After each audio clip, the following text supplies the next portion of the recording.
CM योगी के मंत्री OP Rajbhar ने एक बार फिर से यादवों को ललकारा। देवरिया कांड से संत कबीर नगर में नंदिनी राजभर के साथ जो हुआ उसके साथ कनेक्शन कर दिया। नंदिनी मामले में आरोपियों की जाति पर किया प्रहार। यूपी का यादव समाज सुनेगा तो ओपी राजभर पर भड़केगा जरूर। ओपी राजभर का यादवों को टारगेट करने का प्लान डीकोड, आप भी सुनेंगे तो होंगे हैरान। देवरिया में प्रेम यादव और सत्यप्रकाश दुबे के परिवार के साथ क्या हुआ ये किसी से छिपा नहीं। ये मामला बहुत दिनों तक चला तो सोशल मीडिया पर ब्राह्मण वर्सेस यादव का खूब हो हल्ला हुआ। इस दौरान राजनीतिक तौर पर देवरिया से बीजेपी विधायक शलमणि त्रिपाठी ने तो खुलकर सत्यप्रकाश दुबे के 2 बेटों का साथ दिया, तो उधर प्रेम यादव जिसकी सबसे पहले जान गई, जिसके बाद भीड़ ने सत्यप्रकाश दुबे समेत 5 लोगों की जान ले ली। प्रेम यादव को एक तरह से भूमाफिया करार देने का प्रयास हुआ। उनके घर पर बुलडोजर चलाए जाने की मांग होने लगी। उनके साथ यादवों ने एकजुटता दिखाई, जिसके दम पर प्रेम यादव की बेटियों ने खुलकर मोर्चा संभाला। अब इसी कड़ी को आगे बढ़ाने के लिए सुभाषपा अध्यक्ष ओम प्रकाश राजभर ने लगता है ठान लिया। इसे ब्राह्मण वर्सेस यादव नहीं बल्कि यादव वर्सेस राजभर करने में लग गए। संत कबीर नगर में सुभाषपा की जिस महिला नेता नंदिनी राजभर की जान ली गई, सुभाषपा अध्यक्ष ओपी राजभर ने इस मामले के जरिए यादव समाज को ऐसी छवि में रंगने का प्रयास किया जिससे यादव समाज सुनेगा तो भड़केगा जरूर, गुस्से से आग बबूला हो जाएगा। आप सुनिए सुभाषपा अध्यक्ष ओम प्रकाश राजभर ने क्या कहा। किया किसने, नामजद कौन हुआ, इस पे ध्यान आपका है। और नीचे कर लीजिए। समाजवादी पार्टी की सरकार में जो सपा की सरकार थी उसे गुंडों की सरकार कहते थे। उसी की सरकार में पैदा हुए ये अपराधी अपराध कर रहे हैं। आखिर में उन्हीं का नाम क्यों आ रहा है? कहीं भी घटनाएं हो रही हैं, आप देवरिया को उठा कर देखिए, उसी का नाम आया। यहाँ भी घटना में दोनों बार के FIR उठा के पढ़िए, क्यों आ रहा है?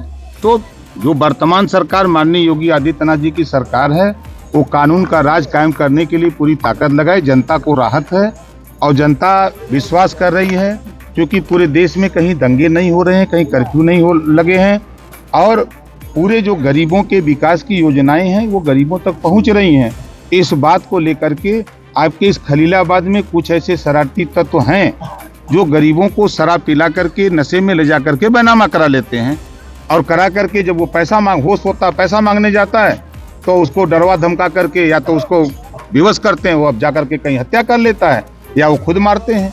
राजभर कह रहे हैं नामजद कौन हुई, इस पर आपका ध्यान है। सपा की जो सरकार थी उसे गुंडों की सरकार कहते थे। उसी की सरकार में पैदा हुई अपराधी अपराध कर रहे हैं, उन्हीं का नाम क्यों आ रहा है? कहीं भी घटनाएं हो रही हैं, आप देवरिया को उठाकर देख लीजिए, उसी का नाम आया। दोनों बार के FIR उठाकर पढ़िए, क्यों आ रहा है। अभी FIR हुआ, 4 अपराधी जेल में गए, एक की पुलिस तफ्तीश कर रही है, जल्द ही वो भी जेल में जाएगा। अब देखिए जो घटना पहले इसकी हुई, जो व्यक्ति की जमीन लिखवा ली गई, वो जब पैसा मांगने गया तो नहीं मिला तो जाकर के टीम पे अपनी खुद जान दे दिया। उस केस को पैरवी करने के लिए नंदिनी जी पैरवी कर रही थी, तो उसको बार बार धमकी भी मिल रही थी कि आप उस केस में पैरवी न करो। तो ये कहीं ना कहीं जांच का विषय है और इस जांच के लिए, पूरी घटना की जांच के लिए आप देख रहे हैं, कह रहे हैं कि पूरा प्रशासन फेल है। यहीं आपके SP लगे हुए हैं, CO लगे हुए हैं, DM लगे हुए हैं, IG लगे हुए हैं, प्रमुख सचिव गृह लगे हुए हैं, हम पूरी सरकार लगी हुई है। कहाँ हम लोग फेल हैं? क्या नाम है? एक जाति के लोग अपराधी में 2 बार FIR क्यों? आप देवरिया में आप बताओ FIR क्यों? हम आपसे पूछ रहे हैं देवरिया घटना का हमको जिक्र बता दो। वहाँ ब्राह्मणों की हत्या हुई, किसने किया? आप बताओ। अगर जबान में छेद है तो बोलो कौन किया? यही हत्या हुई तो किसने किया, किसने करवाया? फिर सुनो भाई, आप अरे चुप रहो यार। किसने करवाया? कोई निजी मामला। हम आपसे पूछ रहे किसने करवाया, बताओ आप। 4 अपराधी जेल में हैं, 5वें की तलाश जारी है। जो घटना इससे पहले हुई, जो व्यक्ति की जमीन लिखवा ली गई, वो पैसे मांगने गया, नहीं मिला तो जाकर खुद की जान ली। उस केस को नंदिनी पैरवी कर रही थी, उसको बार बार धमकी मिल रही थी, आप इस केस में पैरवी नहीं करो। बात नहीं मानी तो उनकी जान ले ली। अब इस केस में पुलिस से लेकर प्रशासन लगा हुआ है। इस दौरान रिपोर्टर ने पूछा, मंत्री ये कैसे कह सकते हैं, इसमें सपा के लोग शामिल हैं? तो मंत्री ओपी राजभर ने पूछ लिया, जिनकी गिरफ्तारी हुई उनके नाम क्या है? एक जाति के लोग अपराधी में 2 बार FIR क्यों? आप बताओ देवरिया में एफआईआर में किस जाति के लोग का नाम था? रिपोर्टर ने पूछा नाम से क्या कोई अपराधी हो जाता है? तो राजभर ने कहा बिल्कुल हो जाता है। देवरिया घटना की हमको जिक्र बता दो, वहां ब्राह्मणों की जान ली गई, किसने की? आप बताओ, अगर जुबान में छेद है तो बोलो कौन किया? संत कबीर नगर में जान ली गई तो किसने क्या? इसके बाद रिपोर्टर ने पूछा आपका कहने का मतलब है कि यादव लोग गुंडे हैं? तो ओपी राजभर ने कहा मैं ये नहीं कह रहा हूं, आप कह रहे हैं। आखिर एक ही जाति से द्वंद्व क्यों हो रहा है? तो साफ न कहकर भी मंत्री ओपी राजभर के एक ही जाति यानी यादव समाज के लोग गुंडे हैं। तो सवाल है कैबिनेट मंत्री ओपी राजभर ने ऐसा बयान क्यों दिया?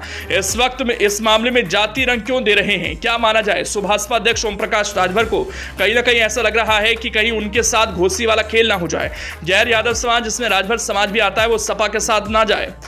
इसके लिए नंदिनी वाले मामले को यादवों से कनेक्ट कर दिया। एक तरह से पिछड़े समाज में ध्रुवीकरण के रास्ता तैयार कर रहे हैं। आपको बता दें कि 10 मार्च की शाम नंदिनी राजभर को धारदार हथियार से जान ले ली गई थी। हमलावर वारदात के बाद मौके से फरार हो गए। इस मामले को जमीन विवाद से जोड़कर देखा गया। नंदिनी राजभर के ससुर की भी कुछ दिन पहले जान ले ली गई थी। पुलिस ने कार्रवाई करते हुए अब तक 4 आरोपियों को गिरफ्तार किया है, एक अब भी फरार है।